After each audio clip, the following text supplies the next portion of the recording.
राधे कृष्ण राधे कृष्ण। खांडव दाह पर्व। युधिष्ठिर के राज्य की विशेषता। कृष्ण और अर्जुन का खांडव वन में जाना तथा उन दोनों के पास ब्राह्मण वेशधारी अग्निदेव का आगमन।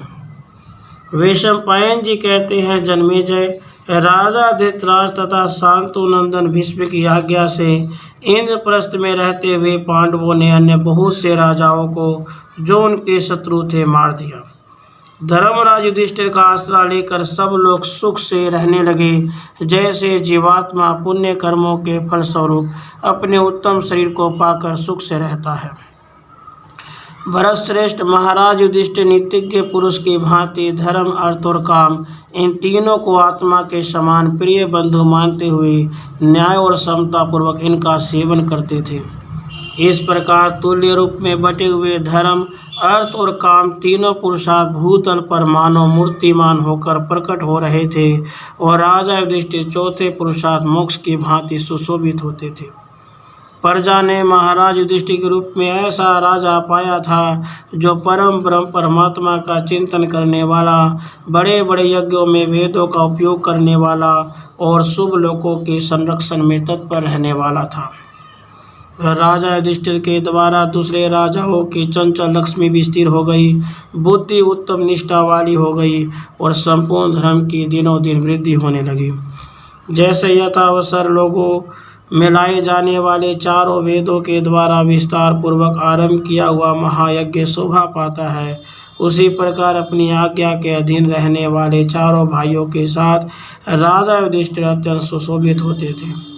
जैसे बृहस्पति समान मुख्य देवता प्रजापति की सेवा में उपस्थित होते हैं, उसी प्रकार धौम्य आदि ब्राह्मण राजा युधिष्ठिर को सब ओर से घेर कर बैठते थे।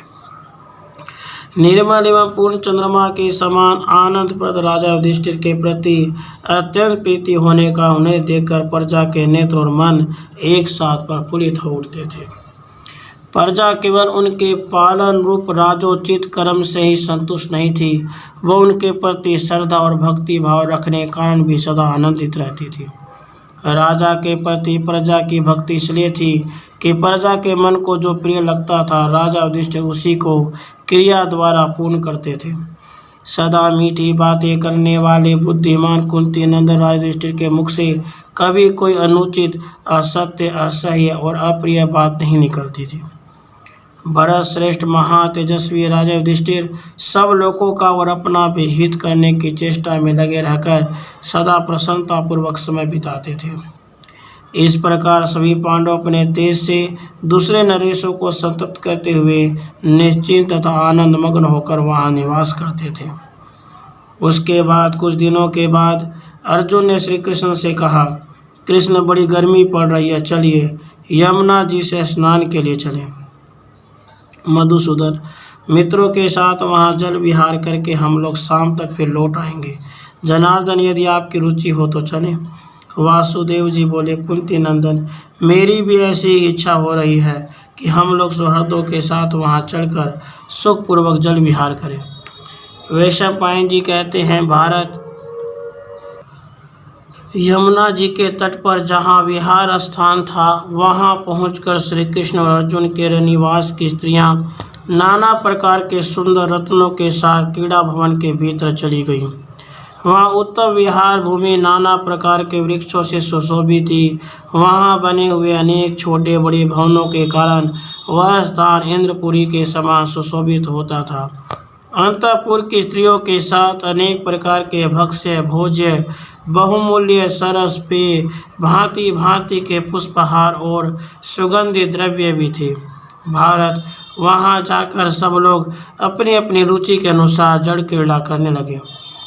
विशाल नितंब और मनोहर पिन पुर्जों वाली वाम लोचनाएं वनिताएं भी यौवन के मत के कारण डगमगाती चाल से चढ़कर इच्छानुसार क्रीड़ाएं करने लगी।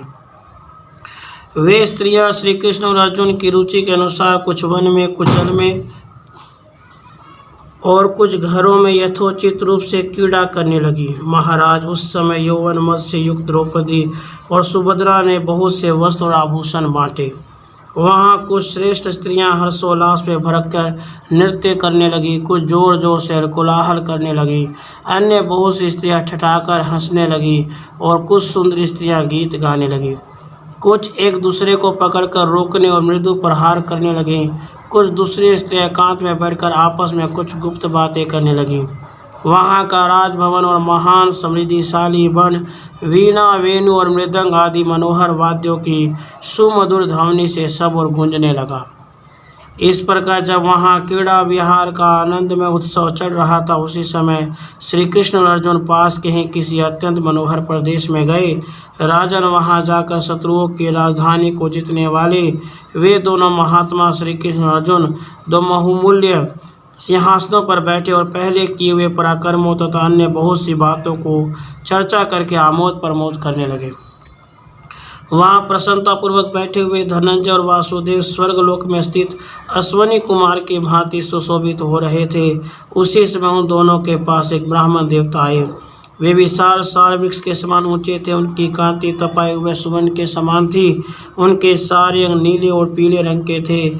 दाढ़ी मूछें अग्नि ज्वाल के समान पीत वर्ण की थी, ऊंचाई के अनुसार ही उनकी मोटाई थी।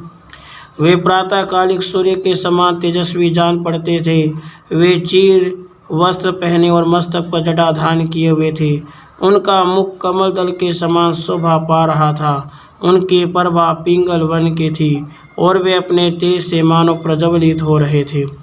वे तेजस्वी दृश्य जब निकट आ गए, तब अर्जुन और भगवान श्री कृष्ण तुरंत ही आसन से उठकर खड़े हो गए। इस प्रकार श्री महाभारत आदि पर्व के अंतर्गत खांडव दाह पर्व में ब्राह्मण रूपी अग्निदेव के आगमन से संबंध रखने वाला 221वां अध्याय पूरा हुआ। राधे कृष्ण, राधे कृष्ण।